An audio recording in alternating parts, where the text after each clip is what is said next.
Hello everybody, RDK is back with probably the first time that I ever do a video like this where I just go over it's kind of like a tutorial really, where I just kind of like go over a strategy for a boss that we have defeated in the Souls Marathon. It's kind of like a first for me. I don't know, I just thought it was kind of like a nice idea.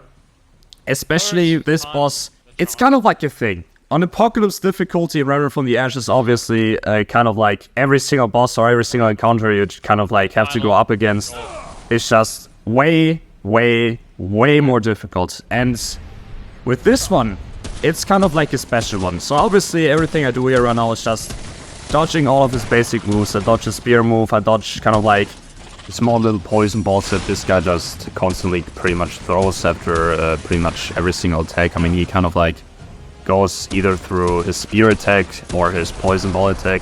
He also has that one attack where he just kind of like summons all of these wild spores. They kind of act like homing missiles pretty much. I mean, they just try to fly to you as fast as possible. I mean, it's not really the fastest projectile, but yeah, they just kind of like fly to you and just overall like deal like a mediocre amount of damage. It's not really the worst thing in the world, but especially for this run, the Apocalypse difficulty, if you get hit with this strategy, it's over, because now the interesting part about this run happens. And the thing about this strategy is that these weird looking bug creatures, I don't even know what to call them, they kind of have like this banshee attack where they just charge out their screeching attack, and if one of them or two of them, it doesn't matter on the Apocalypse difficulty, if you get hit by that, it's over. The thing is about this strategy, what I have found out, I just kind of like use my the weapon's called the Defala. I think it's called the Defala. So what I do, first of all, I use the gun nut from my hunting rifle kind of like just to enhance or improve the chance of a critical hit, just so I can have like a higher damage output, which is necessary. Because if you do not deal enough damage, then it is impossible to survive this attack. On every other difficulty, it doesn't matter if you only get 2 or 1. I think on normal difficulty you can even survive when both of them are active. On Apocalypse difficulty, you shouldn't be able to survive no matter if there's only 1 or 2. You need to have the necessary damage output, which I didn't have for this run. I did not have enough damage output, which made it impossible to survive the screeching attack. But now, this is where the interesting part happens. There is kind of like a 1 frame dodge window that you can abuse if you dodge at the very last second, where the second monster is about to charge up and kind of like go for the screeching attack. There is a small window in which you can dodge to kind of like prevent getting hit by the first or 2 hits or ticks of damage that you get inflicted by the exact moment where he kind of like charges up.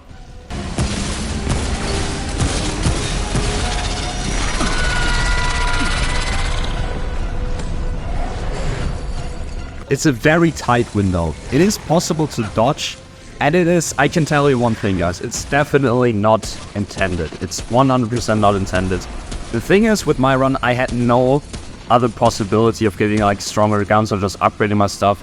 Because if you want hardened iron to kind of like get your guns above plus 50, which is necessary, then you need to progress in the story, unlock new areas, and if you want to progress the story, you have to beat the boss, which is kind of like a dead end.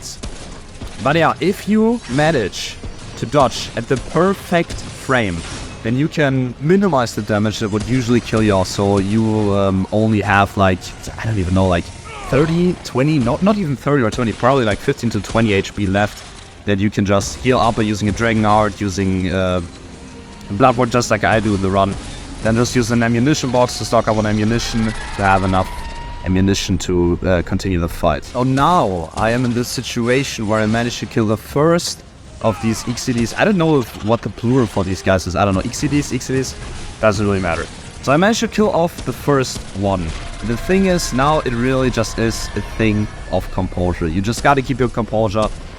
Dodge everything just like you did before. He kind of like gets that new move where he just blasts kind of like a lightning beam with his spear. It's not really that bad. Like once you actually find out the timing on how to prevent it, it's not that bad. You can kind of like just I think it's a tick of like 3 or 2 seconds. I think 2 or 3 seconds. I'm not sure. You kind of like, the way I did it, I don't really know how many seconds. I think it's like 2 seconds. That doesn't really matter. The thing is, you just gotta kind of like have to get adjusted to the animation. And it's not really that bad to dodge. Do pretty much everything else. Just use my gun mod from the hunting rifle. Enhance my crit chance.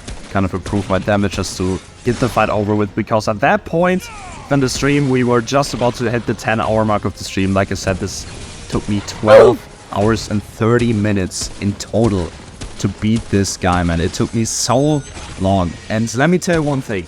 If I were to say it's very easy and consistent to do, it's not. It is not consistent. It is not easy.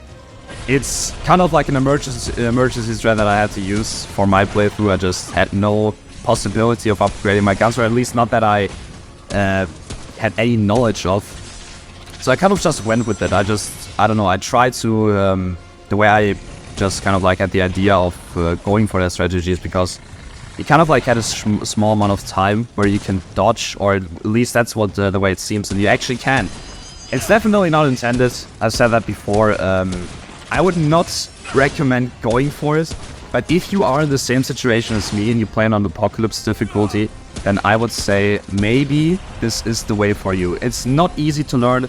It's very difficult, and this is probably going to take you multiple hours, man. I mean, this took me 12 hours and 30 minutes to beat. But yeah, I managed to do so, and if I can do so, you can do just as well, guys. Determination for the win. You just gotta stick to it, man. You cannot give up. Apocalypse difficulty in this game is really, really tough. I myself am not through with my playthrough either. I still have to face probably a lot of bosses. But yeah, coming to the end here, this is my legendary reaction.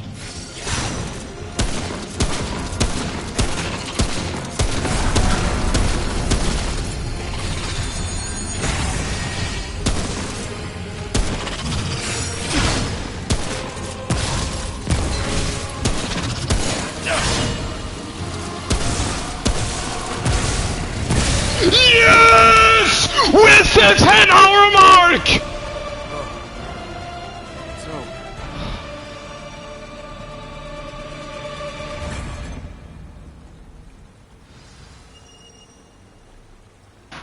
Yeah, there you have it, guys. It's really, really difficult to execute, but you can definitely do it. It's not intended. It is possible, though. I should probably mention that this is only possible if you max out the Vigor trait, because you do need enough health. All of my gear was, or better said, the armor that I wore was, I think everything was plus 10 except my helmet. That was plus 12. I think that doesn't really matter, though. I think you're fine if you just pull out with a 9 plus gear set. That is not really that important. It's more kind of like important that you have enough health kind of like to go through. Otherwise, this is impossible. So yeah, it's really tough to learn. It's not intended. I do not recommend it, but if you are in the same situation as me, this could potentially help you out. So yeah, boys and girls, as always, thank you all so much for watching. Let me know in the comments if you want to see more of these kind of like videos, or let me know if there's anything else that you guys maybe want to see. I'm always open for ideas. And yeah, this was kind of like a first for me. I hope you guys enjoyed it, man. I had a lot of fun making this. And yeah, boys and girls, you know this. And I will see you in the next one. Bye-bye and ciao. Ciao.